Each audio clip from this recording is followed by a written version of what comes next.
It was late, the city asleep.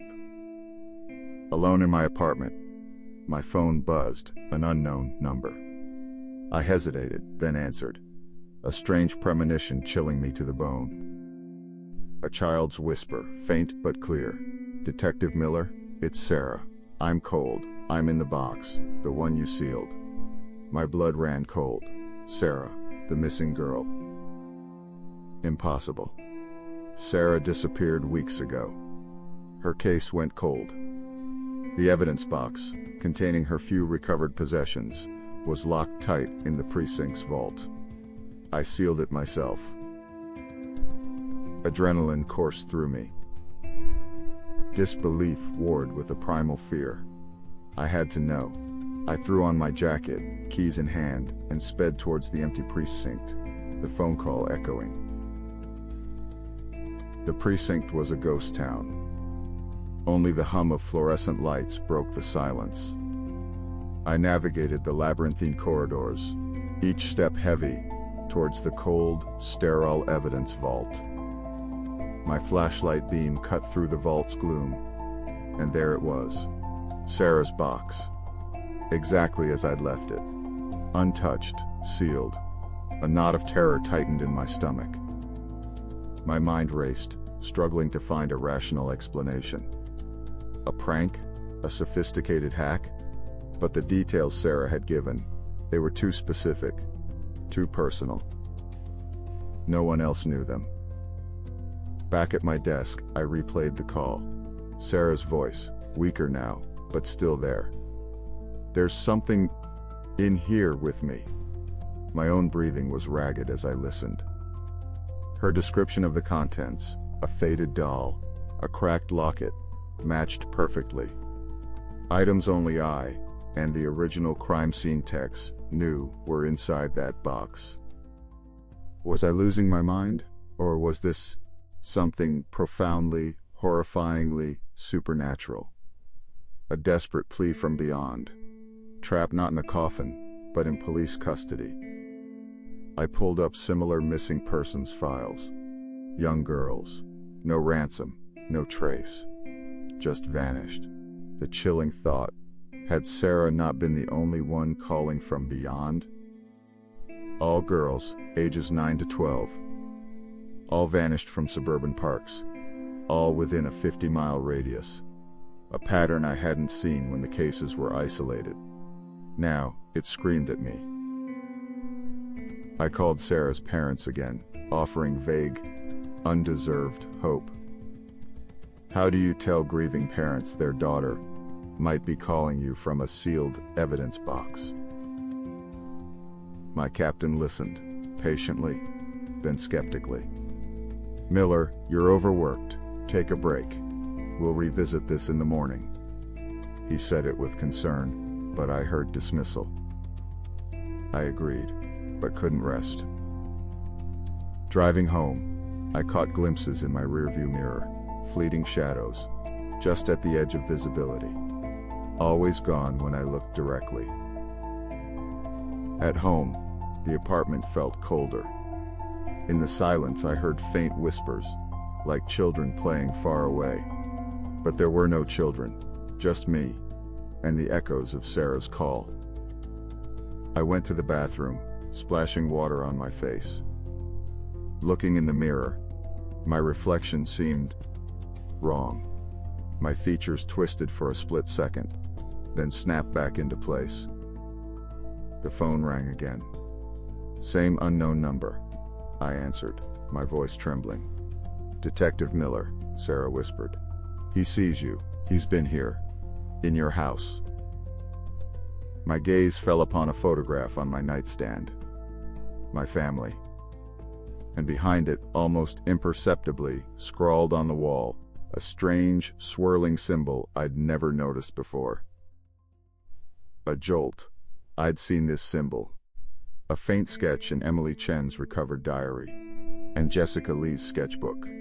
Dismissed as childish doodles. Now, they were a terrifying link. This wasn't just a serial killer. This was something darker, organized. A cult, perhaps? A legend brought to life? I spent the rest of the night researching ancient symbols. Sarah's calls grew more frequent, more desperate. She described impossible places, non-existent alleys, and buildings that felt ancient and wrong. "He collects their voices," she whispered. Her vague descriptions led me to forgotten corners of the city, places maps ignored, crumbling brick buildings, overgrown alleyways, derelict industrial sites, all bearing faint traces of the symbol. Sleep became a luxury, food an afterthought. My colleagues noticed my haggard appearance, my agitated demeanor. Rumors started. "Miller's cracking up," they whispered. In one particular abandoned factory, hidden beneath decaying floorboards, I found it. An ancient wooden carving, covered in the symbols, warm to the touch, pulsating faintly. My research finally bore fruit. The symbols belonged to an ancient, forgotten cult that worshipped a shadow weaver, an entity said to steal identity, feeding on memories and voices. The phone rang once more. Sarah, her voice barely a whisper this time. "He's coming for you, detective. He knows your face, your voice. He wants your life." "He wants my life." It clicked. The distorted reflection, the feeling of being watched.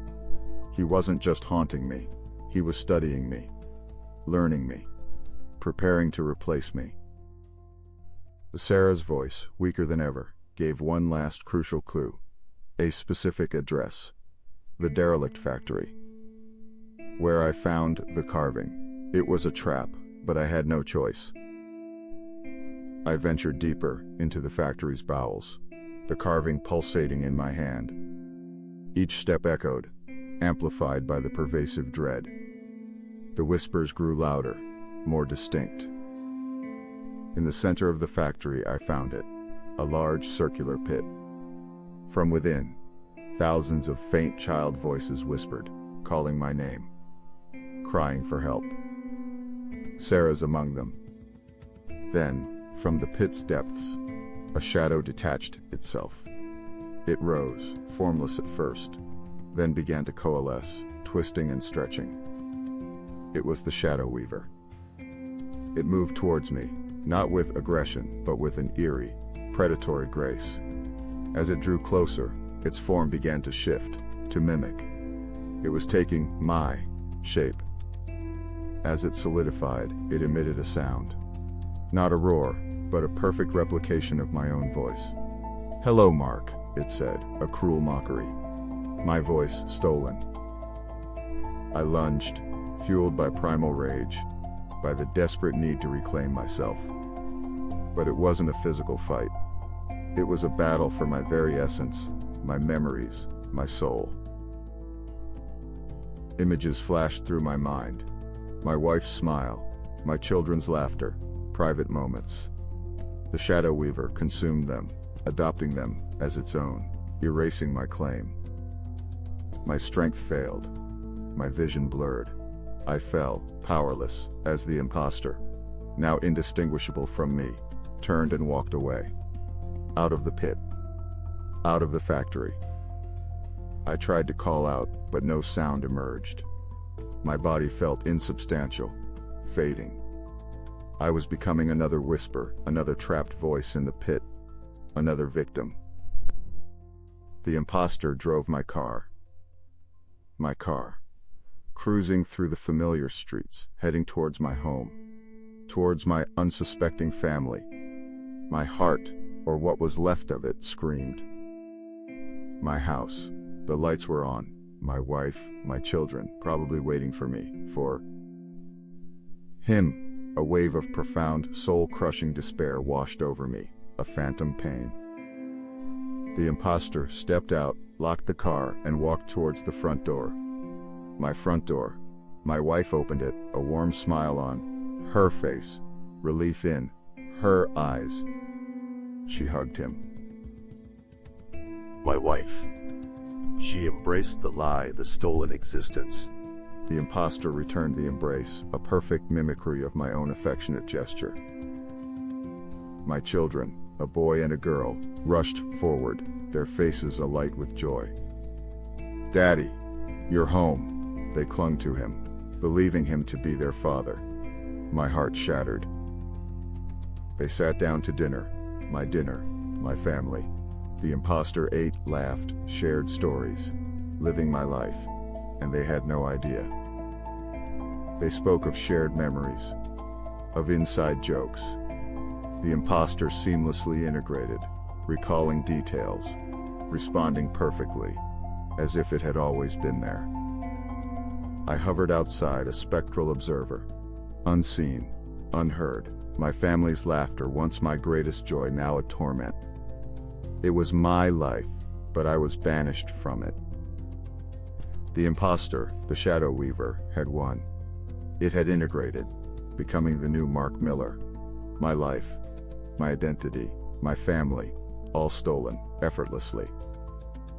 It even returned to the precinct, to my desk, taking on my cases, solving them with an unnatural efficiency. My colleagues praised it. "Miller's back in form." The calls from Sarah stopped. Now, her faint whispers joined the chorus from the pit. A constant, low hum of imprisoned despair, audible only to the truly lost. I was tethered to the pit, to the factory, forced to watch my stolen life, unable to intervene. An eternal torment, a prisoner in my own non-existence.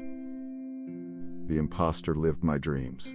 It kissed my wife goodnight, read stories to my children, planted flowers in my garden. Every act, a dagger to my non-existent heart. Each happy moment of my stolen life resonated with agonizing phantom pains within me. A joy I could no longer feel, a love I could no longer share, only torment. The imposter didn't just mimic, it evolved. Becoming better than me, more attentive, kinder, the perfect husband, the exemplary father, everything I wished I could have been. I, the true Mark Miller, was forgotten. An echo. My only purpose, my only existence, was to watch my imposter thrive in my life. An eternal, torturous obsession. I tried to call Sarah's name, to warn, to somehow break free. But my voice was just another whisper in the pit, lost among thousands. A shapeless, unheard echo.